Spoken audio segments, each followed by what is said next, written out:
किन देवतो अस्याम ध्रुवयाम दिशसीति प्रश्नादि पूर्वार्थ अर्थ लेना है। किस देवता का उपासना करता तो तादात्म्य अपन होकर के ऊर्ध्व दिशा ध्रुव दिशा का भी अपमान करके विराजमान है। ये पूछे जाने पर जवाब दे मेरे हो संबंध तो वसताम अव्यविचारात ऊर्ध्वा दिग्ध्रुवा उच्यते। मेरू के चारों तरफ वास करता हुआ जो प्राणी है उनका अव्यविचारत देखता हुआ अव्यविचारात ऊर्ध्वा दिग ध्रुवा से ऊर्ध्व दिशा को ध्रुवा शब्द से कह दिया गया। याज्ञवल्क्य ने जवाब दिया अग्निदेवतो इति। ऊर्ध्व दिशा का अग्निदेवता से क्या मतलब? ऊर्ध्वायामी प्रकाश भूयस्तम प्रकाशश्च अग्नि संबंध जोड़ दिया कि ऊर्ध्व दिशा में क्या है? प्रकाश का भूयस्त है और प्रकाशात्मक कौन है? अग्नि है। इसे उसका अभिमानी करने वाला देवता ही अग्नि देवता है। उससे तादात्म्यपन्न होकर के मैं अग्नि देवता स्वरूपापन्न होकर के ऊर्ध्व दिशा जो ध्रुव दिशा है तत्स्वरूपापन्न हो गया हूँ। स्वग्नि कसन प्रतिष्ठित थी, वह अग्नि देवता भी किससे प्रतिष्ठित है? वाची थी, वाक में, कि वाणी से ही अग्नि की उत्पत्ति बताई गई है श्रुत्यंत्रों में। इसलिए जो है वाक ही उसका कारण है। अतः अग्नि देवता कार्यभूत अग्नि देवता अपने कारणभूत वाक में प्रतिष्ठित है। कस्मिन् वाक प्रतिष्ठिता इति, वह वाणी भी किसमें प्रतिष्ठित है? कहते हृदयो इति, हृदय में। यहाँ भी और भी आगे का विधि मंत्र में नहीं है ना, कस्मिन् हृदय प्रतिष्ठित आगे सीधे हृदय इति के बाद में वो उतना जोड़ लेना जो अन्य पूर्व में जैसा हुआ करता था। क्या था? हृदय ने ही वाक जानाति, हृदय ही एवं वाक प्रतिष्ठिता भवती इत्येवं याज्ञवल्क्य। उतना हिस्सा अपने आप बना के जोड़ लेना। इसलिए भाष्यकार कहते हैं जो शेष अपने आप समझो। तत्र याज्ञवल्क्य हृदय के बाद तत्र याज्ञवल्क्य सर्वासु दिक्षु विस्तृतेन हृदयेन सर्वादिशा आत्मत्वेन अभिसंपन्नः। और 3 नंबर टिप्पणकार करे अत्रापि हृदय वाचम जानाति इति हेतु वाक्यम ऊह्यम, ऊह कर लेना चाहिए।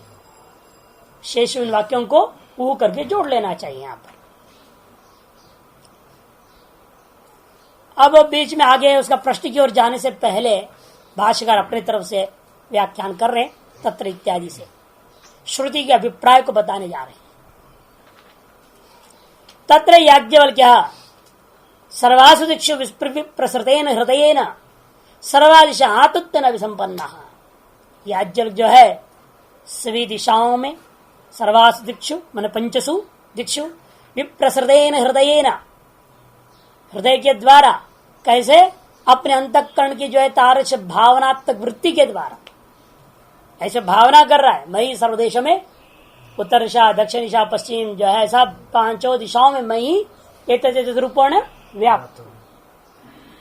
पहले इस शरीर के अंदर व्याप्त हुआ, तब भागादि इंद्रियों के माध्यम से पहुंचा, प्रतिश्रुत आदि बना, उसके बाद तो देवता के माध्यम से पूरा जगत के अंदर व्याप्त हो गया। ये क्या है? हृदय से निकलता हुआ वृत्ति के माध्यम से भाव बनता है। इसलिए हृदय न हृदय द्वारा अर्थात हृदय निष्पन्न वृत्ति द्वारा सर्वादिशा आत्मत्वेन अभिसंपन्न, सभी दिशाओं के साथ वह आत्मत्वेन अभिसंपन्न स्यात्, स्वस्वरूपत्वेन उसने प्राप्त कर लिया है। अतः स्वस्वरूप में परिकल्पित रूप में स्वीकार कर लिया। ऐसी भावना बनी सारे हृदय में ही, सारा ब्रह्मांड है उसके हृदय में।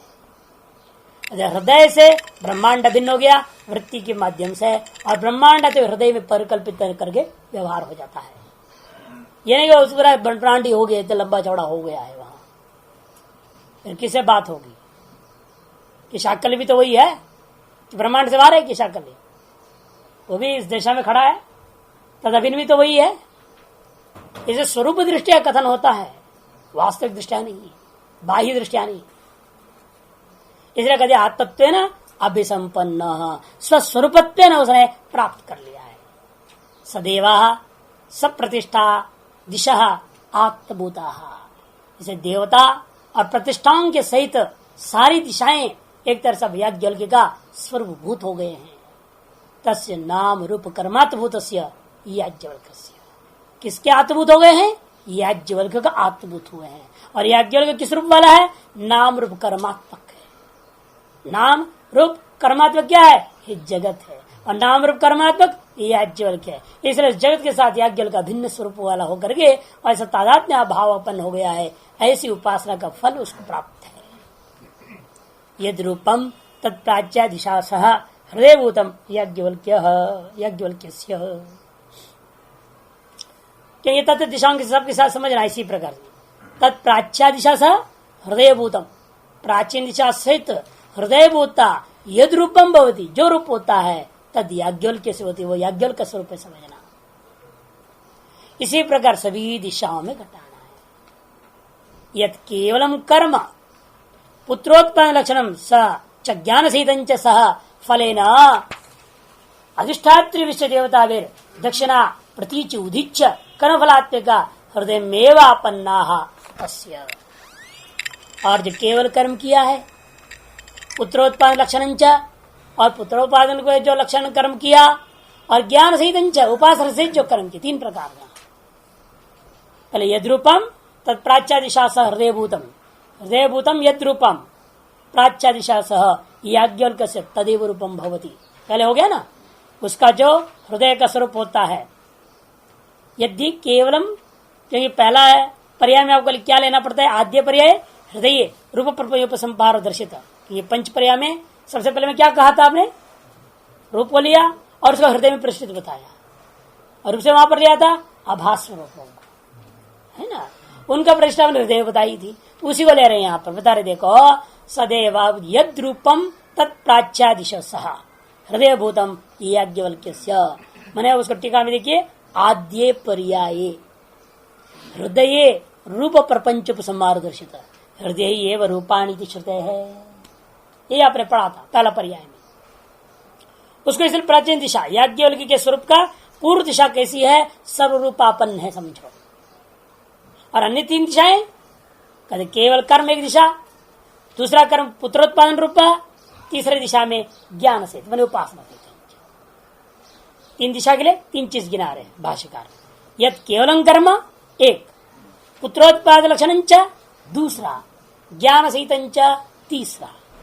क्रम से अन्वय करना, ये सब क्या है, सफलेन स्व फल के साथ जो है अधिष्ठात्री धिष्ट देवता भी तत्अधिष्ठा देवताओं के सहित, पहला वाला दक्षिण दिशा के साथ, केवल कर्म दक्षिण दिशा, पुत्रोत्पादन कर्म प्रतीची दिशा और उपासना कर्म उत्तर दिशा। उदीक्षा कर्म फलात्मिका हृदय मेवापन्न तस्य। ये कर्म फलात्मिक सारी दिशाएं जो है ना, यह भी उस याज्ञवल्क्य का हृदय रूप को ही प्राप्त किए हुए हैं। ध्रुवया दिशा सह नाम सर्वम। और जो ध्रुवा दिशा में क्या था, वाक थी, और वाक से क्या होता है, सब नामोच्चारण होता है। इसे सर्वम नाम वाग द्वारेण ध्रुवा दिशा भी हृदय में वापन्न भवती तस्य मन याज्ञवल्क्य। उस याज्ञवल्क्य का हृदय भाव में ही प्राप्त कर चुका है कौन, समस्त नाम मन अभिधान। अभिधेय को चार व्यवस्था कर दी चार दिशाओं में, और समस्त अभिधान को ध्रुवा दिशा में व्यवस्था कर। एतावदीदम सर्वम यदुत रूपम व कर्म व नाम व। इसे बस इतनी ही है जो कुछ इस जगत के अंदर आप नाम रूप और कर्म शब्दों से कहते हैं। अतः समस्त जगत क्या है, याज्ञवल्क्य का एकदर्श उपासना संपन्न हृदय के अंदर विराज, हृदय में आपन्नम भवती तत्सर्वम हृदय में। इसलिए भाषाकार कहते हैं तत्सर्वम हृदय में, तत्सर्वात्मकम हृदय, वो सर्वात्मक हृदय। सर्वम हृदय का तात्पर्य वो हृदय कैसा भी उसका सर्वात्मकता को प्राप्त हृदय। ऐसी विलक्षण विचार किया वासना की उपासना से, ऐसी उपासना की ऐसी वासना बन गई, वो स्वयं सर्वात्मक भाव को प्राप्त कर गया। जैसे भैंसों में हम लोग नहीं बताते, वो भैंस आकार को प्राप्त कर गए। चिंतन करते करते गुरु को बोलने लगा, महाराज हम बाहर नहीं आ सकते, तो झोंपड़ी उखड़ जाएगा, इतने बड़े सींग हो गए मेरे, तो सींग हो सकते हैं क्या? लेकिन तद्भावापन्न किया, जैसे भूतावेश हो जाता है। भूत तो लंबा चौड़ा होगा, लेकिन आदमी तो लंबा चौड़ा नहीं हो जाता, जैसे भूत सवार हो जाए तो है। कोई राक्षस आप पर सवार हो जाए कि आपके दाढ़ वाड़ सब निकल जाएंगे बाहर लंबे चौड़े? नहीं होते। आपका शरीर वैसे का वैसे रहेगा, भाव ऐसे बन जाती है, आप अचानक भयंकर हो जाएंगे। आपको ऐसी स्वरूप लगने लगता है कि मैं इतना लंबा चौड़ा हो गया, इतनी ताकत वाला हो गया। होते भी है, जब ऐसा भूत प्रेत सवार हो जाए तो ऐसा ताकत आ जाता है आदमी में, 10 आदमी पकड़ नहीं सकता उसको। ये भूतावेश में क्या, शरीर तो वही है, आकार तो वही रहेगा, साइज वही रहेगा, लेकिन भाव के कारण से उसका शक्ति, सामर्थ्य, विचार सब बदल जाता है। उस तरह से यहां पर भी क्या है, सर्वात्मक हो गया है अभी याज्ञवल्क्य। सर्वात्मक अपने आप को हृदय में ही नहीं, संपूर्ण शरीर के साथ अपने आप को सर्वात्मक भाव से समझ रहा है। तार सर्वात्मापन्न सर्वभावापन्न उस हृदय को पूछ रहा है, कस्मिन् हृदयं प्रतिष्ठितम् इति। केवल हृदय से मतलब नहीं है उसको, छोटा तो पता है शरीर में है, इसे पूछने की क्या जरूरत है? आपका हृदय कहाँ प्रतिष्ठित है? मूर्ख ही पूछेगा। अरे पता है, अरे हृदय तो कहाँ रहेगा? शरीर में रहेगा, तभी तो जिंदे हैं। हृदय बाहर होता, कहीं अन्यत्र होता तो मर ही जाएंगे। हृदय निकाल दो तो क्या होगा? मरेगा नहीं क्या? रहते हुए भी अटैक हो जाता है, हार्ट अटैक, तो मर जाता है आदमी। और हृदय दूसरे कहीं जगह होता तो सवाल ही नहीं उठती इसका जिंदा रहना। इसलिए प्रश्न जो है हृदय कहाँ रहता है का तात्पर्य सर्वात्मक जगत रूपा तुम्हारा हृदय इस शरीर के साथ कहाँ रहता है? जो ब्रह्म ही है, अधिष्ठान तो स्वरूप चैतन्य में ही होगा ना। प्रत्येक चैतन्य के अलावा रहे कहाँ हो? और प्रत्येक चैतन्य क्या है? ब्रह्म। अतः ब्रह्म है, जवाब देना पड़ेगा और मुश्किल हो जाएगा, दे दिया तो इसे तुम ब्रह्म को देखा, ब्रह्म में इसको रखा रहता हुआ तुमने देखा है तो विषय बन जाएगा। कथन कर नहीं सकता, जवाब दे नहीं सकता, लेकिन तरीका निकालता है, स्थूल से आरंभ करता है। क्या गए हृदय और शरीर कहां प्रतिष्ठित है? इसके प्राण में। कि प्राण के कारण से हृदय भी दड़ कर रहा है। प्राण कहां है? ऐसे करके चलेंगे धीरे धीरे धीरे धीरे, सीधे नहीं कहेंगे हृदय विशिष्ट शरीर ब्रह्म है, सीधा नहीं बोलेंगे। अंत में क्या कहता? तब भी अंत में भी नहीं कहेगा जिसमें ऐसा वाला चीज रहता है उसको तुम जानते हो क्या? नहीं जानते तो मुर्दा खट्टे का बोलते, मैं उसको जानता हूं, तुम नहीं जानते। तो उसका खुद का स्वरूप है, इसलिए वो जानता है, मैंने अनुभव कर रहा है, तो स्वरूप स्थित है वो। इसलिए अंत में इस तरह से का निर्देश करना पड़ता है, सीधा नहीं कह सकता है। लेकिन प्रश्न यहाँ पर वही है, वह सर्वात्मक हृदय किसमें प्रतिष्ठित है? अहल्यकेति हो वाच याज्ञवल्क्यो यत्र अन्यत्र अस्मात् मन्यासै यद्येतद् अन्यत्र अस्मत् स्यात् श्वानो वा एनद्दद्योः वयागंसि वा एनद्दभिमत्नीरन्निति। अहल्यक, हे प्रेतात्मा, मरा हुआ आदमी है तू, अथवा आनिएव लीयते, बस आज का दिन दिन ही तुम्हारा खत्म होने वाला है, अभी अभी दिन में मर जाओगे तुम। आनिएव लीयते यसा अहल्यका, ऐसे शब्द बनता है। नकार को लकार के तोड़ ली, अहल्यका। इसे अनुस्वार का चिन्ह भी है ना, अहल्यका। यदि हो वाचा याज्ञवल ने ऐसा संबोधन दिया, अथवा लोगों ने उसका नाम ही रख दिया था अहल्य का, प्रेतों के जैसे उठपटांग बखते रहता था वो दुनिया में, नाम ही उसका रख दिया लोगों ने अहल्य का। प्रेतात्मा है नाम लोगों ने रख दिया उसको, क्यों? प्रेत जैसे बकवास करता है, इसे उसका नाम प्रेतात्मा। ऐसा ही भाषाकार कहेंगे, नामांतरण संबोधन कहेंगे। और क्या कहा उसने याज्ञवल्क्य ने ऐसा संबोधन करके?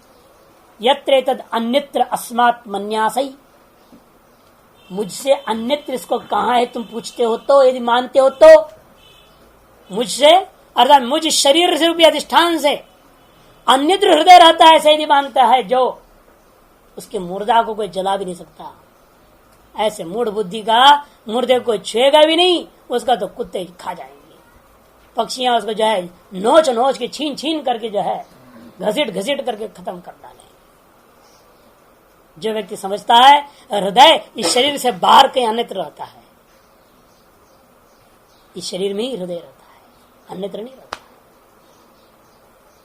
यत्र एतद् अन्यत्र अस्मात् मन्यासै मने मन्यासे, यत्र मैं यदि तुम मानते हो तो क्या मानते हो, ये तत् ये जो हृदय सर्वात्मक हृदय, सर्वात्मक जो हृदय है, अन्यत्र अस्मत् मुझसे अन्यत्र कहीं पर दूसरे जगह रहता है ऐसा मानते हो तो यदि ये तत् अन्यत्र अस्मत् स्यात्, जिसलिए तुम ऐसा मान रहे हो यह हृदय अन्यत्र रह रहा है, तो समझ लो तुमको कुत्ते खा जाएंगे।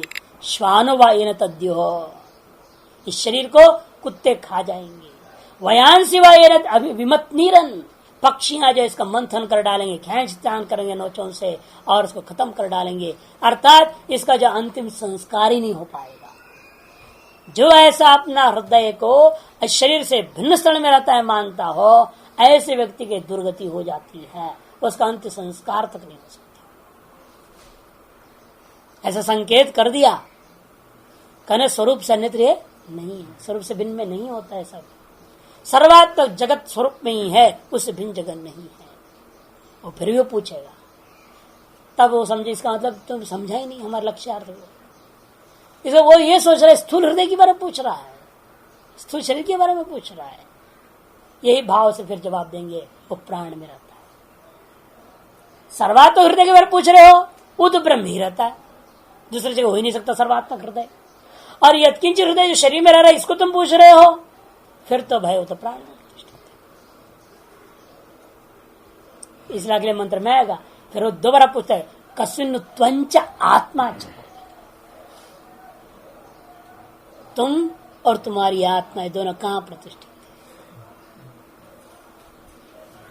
तब कहा गया तो दिमाग में इसकी पूरी ढीली हो रखी, समझ ही नहीं पा रहा हम जो कह रहे हैं। अहल्यकेत्यो वाचा, अहल्यकेत्यो वाचा, याज्ञवल्क्य, कौन याज्ञवल्क्य ने कहा, नामांतरेण संबोधन कृतवान, आ गया ना, एक नामांतर था, नामांतरेण संबोधनम कृतवान। शाकल से विदग्धवद इदमपि नामांतर इत्यर्थ। शाकल का जैसे विदग्ध नाम था, जला हुआ मरा हुआ, उसी प्रकार का नामांतर ये भी अहल्य का। क्यों नाम पड़ा, पिशाचवद असौ वल्गति इति केनचित् विदुषा अस तादृशम नाम कृतम इति ध्येयम्। यह पिशाच के समान ही बोलता है, अतएव किसी विद्वान ने उसका नाम रख दिया अहल्य का। ये भी पक्ष है। और उसे ऊपर टिप्पणी में देखिए, अहनि लीयते विग्रह कृपचेति कृपी संज्ञां कन्निति कनिच किरणित रसवत्तम अहल्य का ये शब्द बनता है। वहीं पर था ना 7 नंबर जाटे उसके ऊपर ही अहनि लीयते विग्रह। और इस तरह से यौगिक अर्थ भी आप घटा सकते हैं। आज का दिन ही तुम्हारा अंत होने वाला है, ये संकेत कर दे रहा है।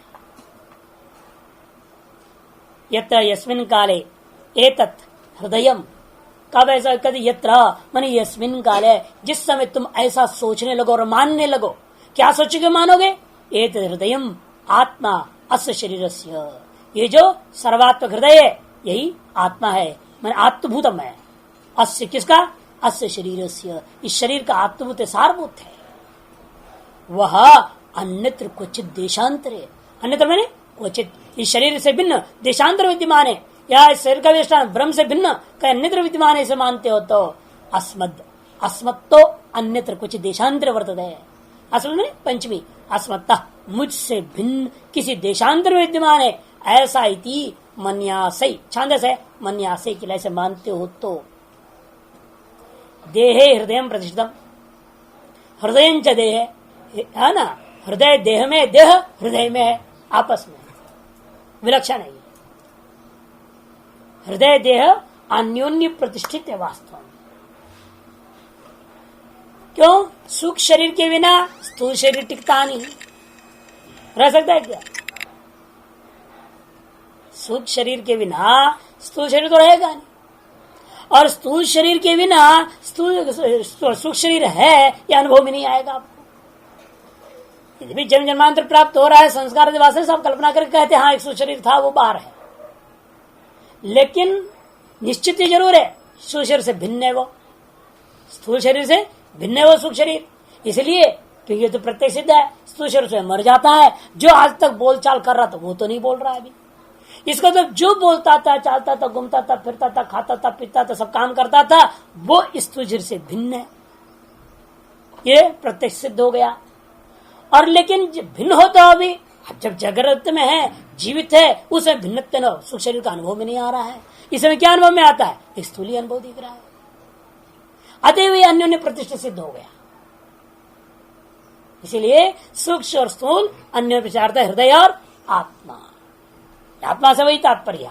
इसे कहते हैं अस्य शरीर से अन्य चित देशांतरो अस्मत्व वर्तित मन्या से मन्य से यदि यदि ये तद हृदय अन्यत्र अस्मत् स्यात्, यदि मानो यह हृदय मुझसे भिन्न देश में है कहते हो, तब तो भवेत, यदि ऐसा है तो श्वानो वा इन शरीरम तदाद्य, तब तो इस शरीर को कुत्ते खा जाएंगे। अर्थात इसको अग्नि आदि दाह संस्कार भी प्राप्त नहीं हो पाएगा, इसके स्वजनों तक, इसके मुर्दा तक नहीं पहुंचेगा, ताकि इसका अंतिम संस्कार हो सके। उसके पूर्व में कोई इसको लूट लाट लेगा और कुत्ते उत्ते को डाल देगा, कुत्ते उत्ते खा जाएंगे। और जिसके भाग्य तेज होता है मरेगा कहीं, लेकिन खबर उसके स्वजनों तक पहुंच जाती है और आकर के उद्धार कर जाते हैं। ऐसे भी हो जाता है। एक आदमी था, एक कुमार, चाय बेच देते थे ना सामने दुकान में, पते बच्चे सब कहाँ से छोड़ छाड़ के जाया था, पता ही नहीं था किसी को डिटेल। और वो गंगा पार में गया कहीं, अब भाई को मेला आ रहा है, हम दुकान वहां लगाएंगे, समझ के वहां दुकान की जगह ढूंढते गया, वहीं मर गया और पड़ा है। हाँ, कोई है नहीं, किसका मुर्दा पता नहीं। जैसे उन लोगों ने पुलिस की चौकियों को दिया तो कहा जो टोट मोटर के बिला उसको मारना, ऐसे शीशम झाड़ी। फिर वहां से लोग आए, पुलिस, पता लगा उसे कमरा ताला तोड़ा, डायरी वारी ढूंढा गया, उसे गुरु का एड्रेस मिल गया, गुरु को फोन किया, उसने उसे पत्नी बच्चों को समझाया, फिर वो लोग सब आए इलाहाबाद से, मतलब कहां से कहां से लिंक होते गया। मुर्दा तब तो सुरक्षित पुलिस के हाथ में बड़ी इज्जत के साथ रखा गया था। नहीं, वो लोग आए, पुत्र आया, संस्कार किया, यहाँ गंगा जी के तट पर गया। निष्ठा था ना भाई, यार धार्मिक तो था, ये तो नहीं मानता था ना वो हृदय जो है शरीर से अन्यत्र कहीं और रह रहा है। यदि ऐसे मानता तो वह जैसे गिरा तो कोई कुत्ता होता उठा के ले जाता उसको, किसका हाथ मिलता ही नहीं। लेकिन ऐसा नहीं हुआ, क्योंकि वो मानता था मेरे हृदय मेरे ही में, मेरे को हार्ट अटैक होगा, बोलता भी था मेरे को हार्ट की बीमारी है, अंदर गड़बड़ कभी कभी महसूस होता है, तो ये मानता था नहीं इसी के अंदर है करके, इसलिए उसकी सदगति हो गई।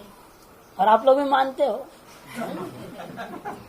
इसलिए चिंता वाली बात नहीं है। एतच्छान वायन शरीरम तदाद्य वयांसी वा पक्षिण वा एनत, वयांसी माने पक्षिण वा एनत विमथनीरन, म नहीं है पर लिख लेना, विमथनीरन, विथनीरन हो गया, म भूल से छपा नहीं है, विमथनीरन विलोड़ यही हो विकर्षेरन निधि आवत, इसे विलोड़न करेंगे का मतलब क्या, अपने चौंचों से खींच करके उसको खाने लगे मांसों।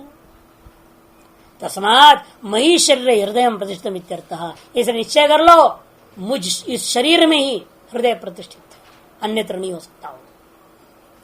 शरीर से अभी नाम रूप कर्मात्मक आ गया ना, क्योंकि शरीर में क्या है, नाम रूप कर्मात्मक की है। हृदय प्रतिष्ठित, ओ हृदय प्रतिष्ठित है, देख लो शरीर कहाँ है, हृदय में, हृदय कहाँ है, शरीर में, अन्य प्रतिष्ठित सिद्ध हो गया। कार्यकांड उनका आपसी है कि नहीं, इसी को कहते हैं बीजांकुर अनादिकाल से चला आया। अच्छा, क्यों, सहतत्वात् प्रासादाधिवत, यह अनुमान सिद्ध हो गया। हृदय देह अन्योन्य प्रतिष्ठित सहतत्वात् प्रासादाधिवत,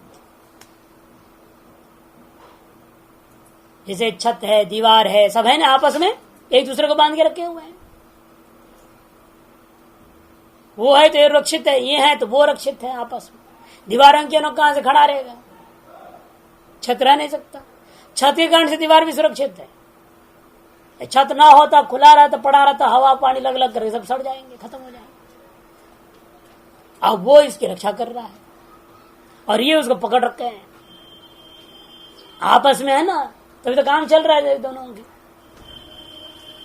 इसलिए प्रासाद आदिवत दृष्टांति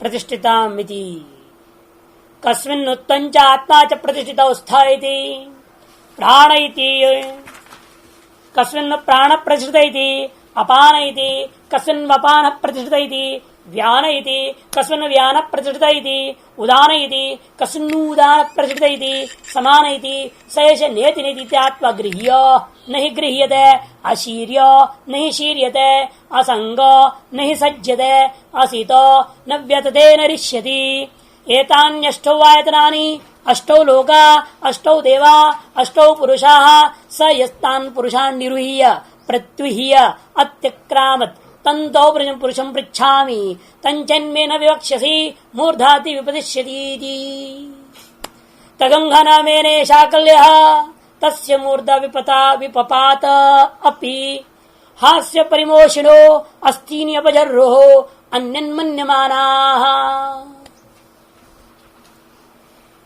तब शाकल्य पूछता है, महाराज ठीक है, ये सब हमको डराने की जरूरत नहीं, सीधे बताओ तुम और तुम्हारी आत्मा दोनों कहाँ रहते हैं? तुम मने सर्वात्मक हृदय रूपेण जिससे उपासना करता हुआ सर्वात्मक हृदय रूपेण स्थित है ना, याज्ञवल्क्य सर्वात्मक रूपेण हृदय रूपेण स्थित है वह, और आत्मा ने शरीर। सर्वात्मक हृदय रूपा तुम और ये हृदय जिस शरीर में रह रहा शरीर है, दोनों के दोनों किसमें प्रतिष्ठित है बताओ? अर्थात संकेत कर रहा है, स्थूल दृष्टि में समझ गया हूं, हृदय कहाँ रह रहा है? शरीर में। शरीर कहाँ है?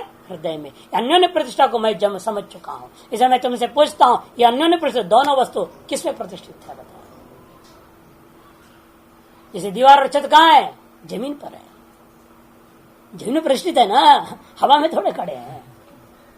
ऐसे बताओ, दोनों अन्योन्य आश्रित जरूर है, लेकिन वो पुनः दोनों अन्योन्य प्रतिष्ठित वस्तु किसमें प्रतिष्ठित है? प्राणी, प्राण में प्रतिष्ठित है। क्या प्राण के बिना टिकेगा नहीं? और यहाँ पर भी आप भी करते रहते हैं ना, रंगाई पोताई करते रहना, धोनो साफ करो सब करना, नहीं तो कहाँ से टिकेगा? जर्जरीभूत हो जाता है, जल्दी खत्म। बीच में रंगाई पोताई करना पड़ता है, कहीं क्रैक हो गया उसको प्लास्टिंग करनी पड़ती है, कुछ न करते रहते हैं ना, रक्षा करते रहना पड़ता है।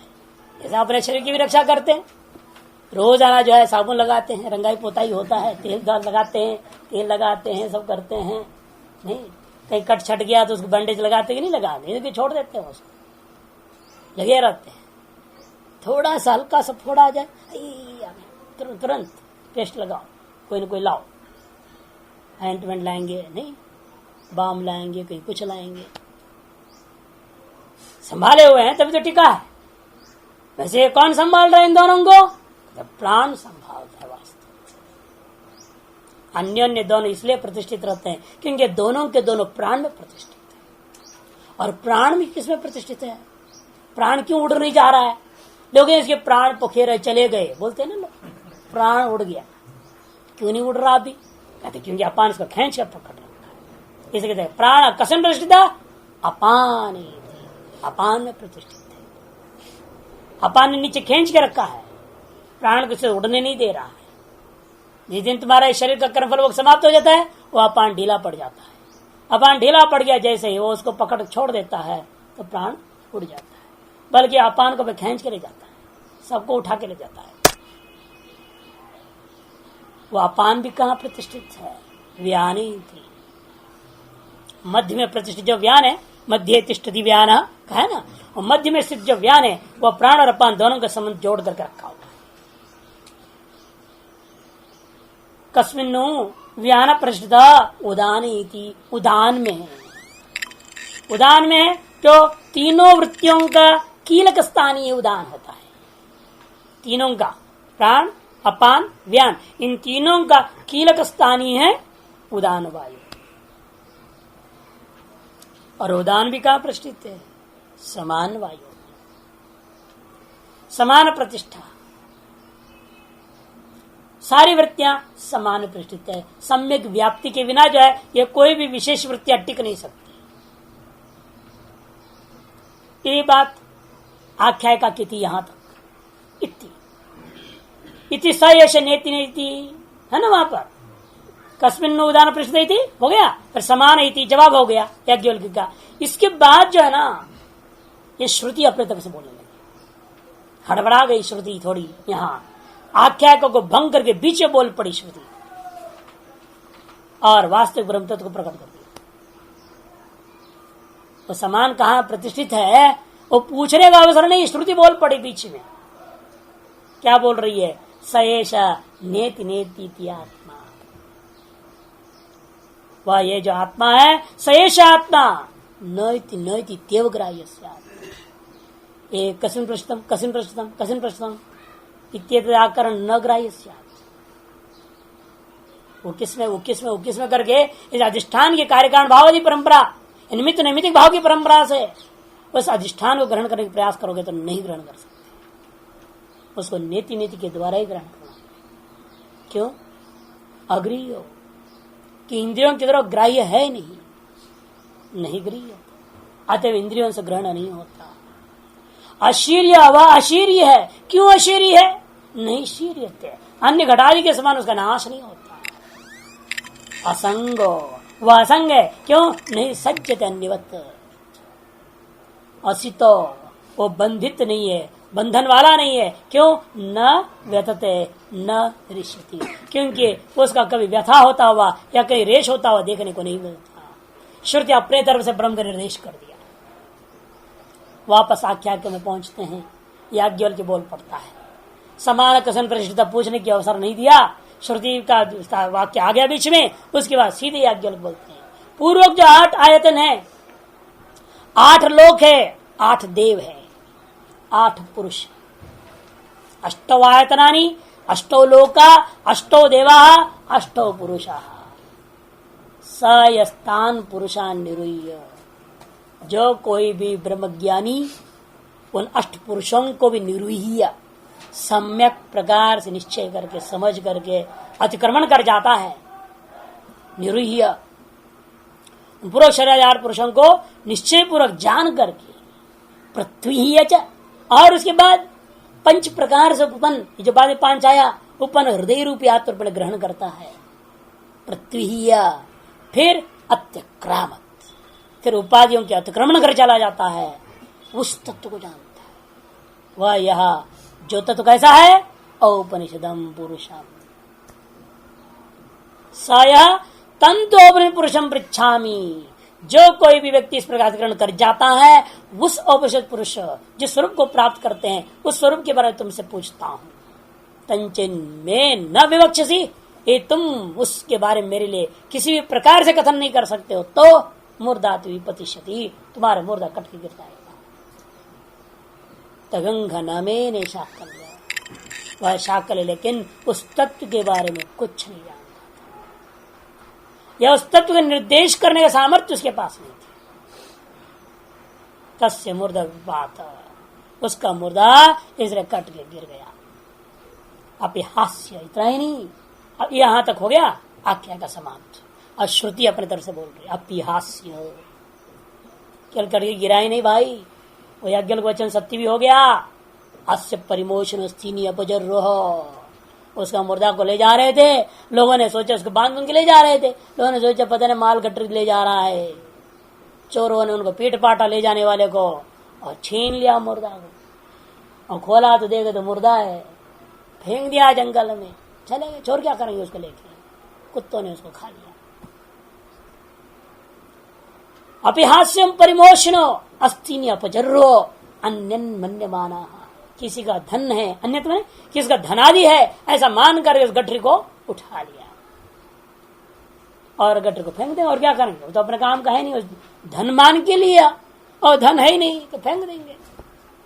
कहने का तात्पर्य हुआ ना, वो उसके स्वजनों तक गया नहीं और अंत्य संस्कार उसका हुआ नहीं, वचन सत्य हुआ। ये तात्पर्य भाष्यकार कहते हैं हृदय शरीर और एवं अन्योन्य प्रतिष्ठा उक्ता, हृदय और शरीर का परस्पर अन्योन्य प्रतिष्ठा कह दी गई है। कार्य करणयो अतः ताम पृच्छामि, क्योंकि कार्य और कर्ण भाव है। अकार्य करणयो हो हृदय शरीर यो हो एवं अन्योन्य प्रतिष्ठा उक्ता, कार्य कर्ण भाव प्रधान है, जो कार्य शरीर कर्ण हृदय, इन दोनों का अन्योन्य भाव जो प्रतिष्ठा जो न कह दी गई है। हृदय शरीर यो हो कार्य कर्ण यो हो, अतः इसलिए मैं तुमसे पूछता हूँ कार्यत्वेन तयो स्वातंत्र विवाद, क्योंकि वास्तव में दोनों ही कार्य, कर्ण भी कार्य है, हृदय भी क्या कार्य है। शरीर कार्य है, शरीर में विद्यमान कर्णभूत हृदय भी कार्य ही है। अगर कार्यत्वात् मैं पूछता हूँ ये दोनों विशिष्ट जो कार्य है पर अन्योन्य जो प्रतिष्ठित कार्य है, ये दोनों कार्य किस कारण में रहता है। ताम पृच्छामि कस्मिन्नु त्वंच शरीरम आत्मा च तव हृदयम। तो हमसे क्या है ना, शरीरम, और आत्मा से तव हृदयम प्रतिष्ठित कस्मिन प्रतिष्ठित, किससे प्रतिष्ठित है दोनों के दोनों। तो जवाब दे प्राण इति, प्राण इति देहात्मानो प्राणे प्रतिष्ठित। देहात्मा में देह और हृदय, ये दोनों के दोनों प्राण में प्रतिष्ठित है। स्याताम प्राण वृत्तौ, क्योंकि प्रतिष्ठित स्याताम कुत्र प्राण वृत्तौ, प्राण का मतलब प्राण वृत्ति में प्रतिष्ठित है। ऊर्ध्व वृत्त्यात्मक प्राणी, ऊर्ध्वगमन करने का स्वभाव वाला प्राण में प्रतिष्ठित है। कस्मिन् प्राण प्रतिष्ठित है, अपान इति अधोवृत्ति रूपाय, ऊर्ध्ववृत्ति नहीं अधोवृत्ति रूपा। सा भी प्राण वृत्ति प्रागेव प्रयाद अपान वृत्ति चित न निगृह्यत। वह प्राण वृत्ति भी मरने से पहले उड़ जा होता यहाँ से। प्रयाद प्रागेव, प्रयाद पहले ही उड़ जाना चाहिए था। चेत अपान वृत्ति न निगृहित, यदि अपान वृत्ति के द्वारा निगृहित नहीं होता तो पहले ही चला गया होता है।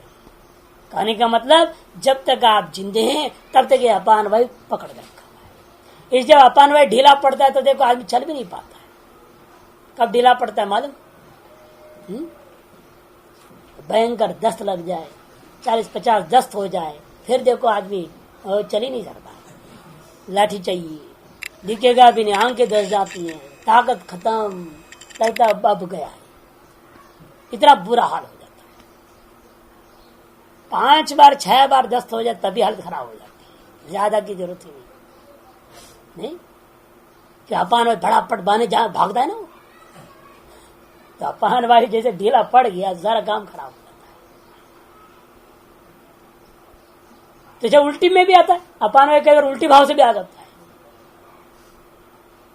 तो और खतरा हो जाता है, और दोनों हो जाए तो ज्यादा खतरा हो जाता है। हैजा, हैजा बोलते हैं ना, उल्टी टट्टी दोनों लग रहा है। तो ये अपान वायु अपना महत्व रखता है, वही इस प्राण को पकड़ रखा है। और क्यों पकड़ रखा है? वो आपके अपना कर्म भोग बाकी है कि नहीं? कर्म भोग बाकी ना होता तो ढीला पड़ जाता। कस्मिन् अपान प्रतिष्ठित इति व्यान इति, व्यान इति प्राण अपान का मध्यस्थ वृत्ति रूपाय। प्राण ऊर्ध्ववृत्ति, अपान अधोवृत्ति, व्यान मध्य वृत्ति है। सापि अपान वृत्ति अदयेव याया, प्राण वृत्ति से प्रागेव, वह अपान वृत्ति नीचे ही जाती रहे और उधर प्राण वृत्ति ऊपर ही उड़ता ही रह जाता, यदि बीच में व्यान वृत्ति दोनों को संधि बना करके रखने वाला ना होता तो। एक कैसा ऊपर उड़ने का उड़ते ही रहेगा, वो दूसरा नीचे आने का नीचे ही जाते रहता, वो नीचे वाला नीचे जाते रहे, ऊपर वाला ऊपर जाते रह जाए, फिर तब भी व्यवस्था नहीं बने, शरीर स्थित कैसे हो पाएगा? इसलिए ऊपर वाले को ऊपर जाने नहीं दे रहा है, नीचे वाले को नीचे बिल्कुल जाने ना दे, दोनों को आगे से बांध के रखने वाला एक बीच व्यान वायु मानना पड़ता। इसे साप अपान वृत्ति अदयेव यायात, प्राण से प्रागेव यायात, मध्यस्थ चेत व्यान वृत्तियां न निगृह्यत। यदि मध्य में स्थित इस व्यान वृत्ति की निगृहित न होता तो कस्मिन् व्यान प्रतिष्ठित इति। लेकिन तादृश मध्य वृत्ति जो व्यान जो दोनों को बांध के रख रहा है वो किसमें प्रतिष्ठित है? कहते उदान इति। उदान से या तात्पर्य कंठ देश नहीं लेना, नाभि, नाभिस्थ वृत्ति रूपे कीलक स्थानीय त्रयाणाम अपी च घन रूपे, तीनों का घन रूपता नाभि में यह है ही वास्तव में। इसलिए तो यहीं से आप जब गर्भ में रहते सारा चीज आपका कहां से काम चलता है? श्वास प्रश्वास से हुआ, खाना पीना हुआ, प्राण संचरण हुआ, सब कुछ यहीं से चल रहा है। ये ऐसा वायरिंग था जिसको काट देते हैं लोग बाद में। विलक्षण वायरिंग है, देखो ना, सब काम करा देता है उस शरीर से। वो अंदर वो बच्चा का शरीर से भी लघु शंका हो रहा है, छुट्टी हो रहा है, सब कौन इंस्ट्रक्शंस दे रहा है? वो सब जा रहा है कि नहीं? ज्ञान का भी जा रहा है, उसके अंदर है तार हैं, कुछ तार ज्ञान के हैं ना, कुछ कर्म के हैं, कुछ अन्न के हैं, हर तरह के तार उसके अंदर फिट है। ऐसा विलक्षण केवल है और उसे सब कुछ हो रहा है। और सर्व पंच जो है प्राणों का वृत्ति उस एक नाली के नाभि के माध्यम से पूरा शरीर में प्रस्तुत होता है। माँ श्वास लेती है, उसी श्वास से वो नाभि में जाकर उसके माध्यम से बच्चे के हृदय के अंदर चला जाता है, वहां से वहां सारा एक्टिवेट करता है। इसे कहते हैं अवश्य ही ये चारों के चारों कहां बंधे हुए हैं? तीनों के तीनों नाभि में, चौथा है वो। और वो फिर कहा जाएगा? व्याप्त हो जाएगा, समान। इसे कहते हैं सर्वास्तिस्रोपी वृत्त उदानी कील स्थानीय चेत न निबद्धा विश्वं एव ईयो। यदि तीनों वृत्तियां उदान रूपी कील स्थान के अंदर कीलित नहीं हुए होते तो जब अपने अपनी दिशा में कोई इधर कोई उधर कोई उधर चला जाता। विश्वंगेव ईयो, नाना दिशाओं में, विश्व में नाना दिशाओं में चले जाते। ऊपर वाला ऊपर चला जाता, नीचे वाला नीचे चला जाता, मध्य वाला मध्य रह जाता। बांध के कौन रखा है? वो बांधने के लिए कील चाहिए ना। जैसे मान लीजिए आप सारी चीजों को लगा दिया, फिट कर दिया, लकड़ी वकड़ी पूरा चक्का बन गया, सब बन गया, उसको भी जोड़ दिया, बैलगाड़ी खड़ी हो गई, लेकिन कहीं भी अपनी कील नहीं ठोका तो क्या होगा? सब तो है, चलाओ, 4 कदम चाहिए नहीं, एक इधर से बढ़ेगा, उधर से बढ़ेगा, वो उधर चला जाएगा, जो इधर उधर चल जाएगा, सब खत्म हो जाएगा, टिक ही नहीं सकता। लेकिन आप जगह जगह जगह 50 कील ठोक देते हैं, उसके बावजूद भी एक मुख्य कील होता है पूरे चक्के में। और जोड़ प्रत्येक आराम का जोड़ में अनेकों कील लगा दिया आपने। इन आराम को जोड़ने के लिए बोले अनेक कील वाले, उन कीलों से भी कोई लाभ नहीं जब तक मुख्य कीलक नहीं होता। या नहीं, वो जो बीच का डंडा होता है, अक्षदंड बोलते हैं ना, वो अक्षदंड में क्या है? आप वो चक्का को डाल देते हो, उसके बाद एक कील बंद करते, वो बंद नहीं हुआ तो भी चक्का बाहर हो जाएगा। और आजकल क्या है, कारों में देखो नट बोल्ट होते हैं, नट बोल्ट नहीं होते हैं, नटों को डाल देते हैं, चक्का को निकाल दो फिर डाल दो, करते कि नहीं? यही नटों को नहीं डाला तो क्या होएगा? गाड़ी चलेगी क्या? आपने चालू नहीं किया, इधर में चक्के उड़ेंगे। ढीले पड़े रहते हैं तब भी उड़ जाते, कितना वो टाइट करते हो तो आपने देखा होगा, आदमी उस पर चढ़ के कूदता है तो पूरा टाइट हो ढंग से नहीं डालेगा, वो उसे पाइप डालेगा, ऊपर से कूदेगा, खूब टाइट हो। क्यों? डरे, थोड़ा ढीला रहेगा, चलते तो ढीला होते तो उड़ी जाएगा, वो चक्का बाहर हो जाएगा। वो कीलक है जो सारे संसाधनों को जोड़ रखा है। तद्वती उदान वायु एक कील है जो कि तीनों वृत्तियों को जोड़ करके रखा हुआ है। कस्मिन् उदान प्रतिष्ठित समान प्रतिष्ठा यथा सर्वावर्त, समान वृत्ति में प्रतिष्ठित होते सारे चारों वृत्तियां समझ लेना। एतदुक्तम भवति। क्या यहाँ तक की बातें कही गई है? संक्षेप में विचार होगा।